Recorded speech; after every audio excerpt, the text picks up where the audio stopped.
നമുക്കിന്നൊരു ജ്യൂസ് ഉണ്ടാക്കാം. ഞാൻ അതിനൊരു മാതള നാരങ്ങ എടുത്തിട്ടുണ്ട്, പിന്നെ ഒരു ഓറഞ്ച് എടുത്തിട്ടുണ്ട്. ഞാൻ ഇതിൻ്റെ കുരു കളഞ്ഞതാണ്. പിന്നെ ഞാൻ പുതിനയില എടുത്തിട്ടുണ്ട്. അത് ഇഷ്ടമുള്ളവർക്ക് ഇട്ടാൽ മതി. ഇവിടെ ഇതിൻ്റെ ഫ്ലേവർ ഇഷ്ടമായതുകൊണ്ടാണ് ഞാൻ എടുത്തിരിക്കുന്നത്. ഇനി നമുക്കിത് ഉണ്ടാക്കാം. എങ്ങനെയാണെന്ന് ഇനി മിക്സിയിലോട്ടൊന്ന് അടിച്ചോളൂ. മിക്സിയുടെ ജാറിലോട്ട് ഇടുക.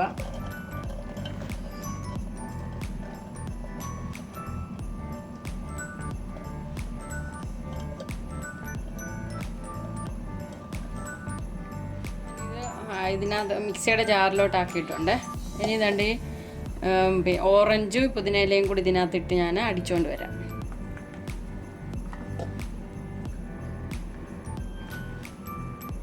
ഇതിനകത്ത് ഒരു ആവശ്യത്തിന് പഞ്ചസാരയും കൂടെ ചേർക്കണം. 2 സ്പൂൺ പഞ്ചസാര ചേർത്തിട്ടുണ്ട്.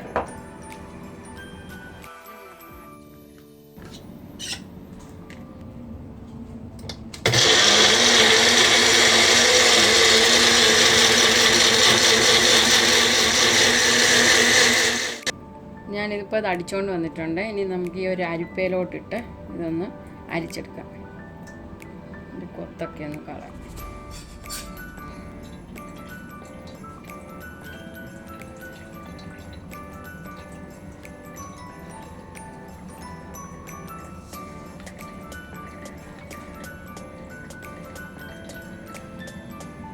ഞാനിപ്പോൾ ഇത് അരിച്ചെടുത്തിട്ടുണ്ട്.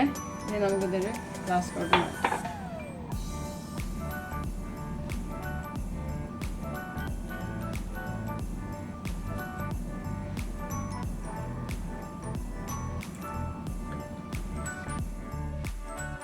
നമ്മുടെ ജ്യൂസ് ഇവിടെ റെഡി ആയിട്ടുണ്ട്. മാതള നാരങ്ങയും ഓറഞ്ചും പിന്നെ ഞാൻ 2 പുതിനയുടെ ഇലയും കൂടി ഇട്ട് ഉണ്ടാക്കിയ ജ്യൂസാണിത്.